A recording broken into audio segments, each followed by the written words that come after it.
महाकुंभ मेले का सनातन धर्म में काफी अधिक महत्व है। यहाँ धार्मिक महापर्व प्रयागराज में 13 जनवरी से शुरू हुआ जो 26 फरवरी तक चलेगा।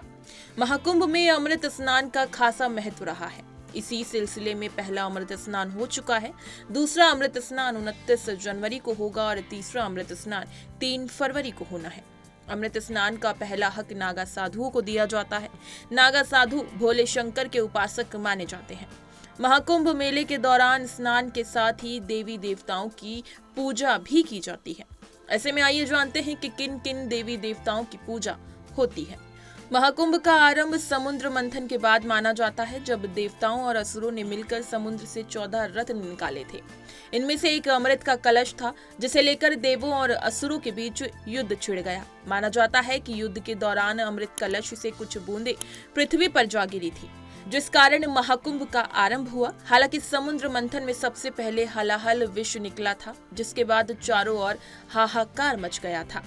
इसके बाद महादेव ने आगे आकर हलाहल विष पान किया और विष को अपने कंठ में रोक दिया। इसी कारण महादेव का नाम नीलकंठ पड़ा। फिर विष की गर्मी से शीतलता प्रदान करने के लिए महादेव को देवताओं और ऋषि मुनियों ने मिलकर घड़े से भर भर कर जल, दूध आदि से अभिषेक किया। तभी से महादेव की जल अभिषेक पूजा शुरू हुई। यही कारण है कि महाकुंभ में महादेव की पूजा होती है। वहीं अमृत कलश को दैत्यों से बचाने के लिए विष्णु भगवान ने मोहिनी रूप धर देवताओं में बांट दिया था, जिस कारण भगवान विष्णु की भी पूजा होती है।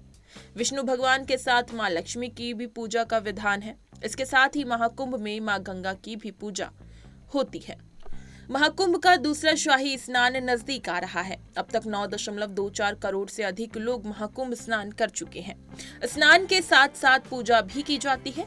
ऐसे में अमृत स्नान की बात करें तो दूसरा अमृत स्नान 29 जनवरी को होगा और तीसरा अमृत स्नान यानी शाही स्नान 3 फरवरी को होना है। अमृत स्नान का पहला हक नागा साधुओं को दिया जाता है। नागा साधु भोले शंकर के उपासक माने जाते हैं। महाकुंभ मेले के दौरान स्नान के साथ कई देवी देवताओं की भी पूजा होती है। वहीं जब देवताओं और असुरों ने मिलकर समुद्र से 14 रत्न निकाले थे, इनमें से एक अमृत का कलश था, जिसे लेकर देवताओं और असुरों के बीच युद्ध छिड़ गया। माना जाता है कि युद्ध के दौरान अमृत कलश से कुछ बूंदें पृथ्वी पर गिरी, जिस कारण महाकुंभ का आरंभ हुआ।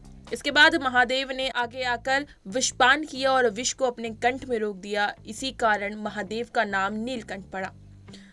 फिर विष की गर्मी से शीतलता प्रदान करने के लिए महादेव को देवी देवताओं और ऋषि मुनियों ने मिलकर घड़े से भर भर कर जल और दूध से अभिषेक किया।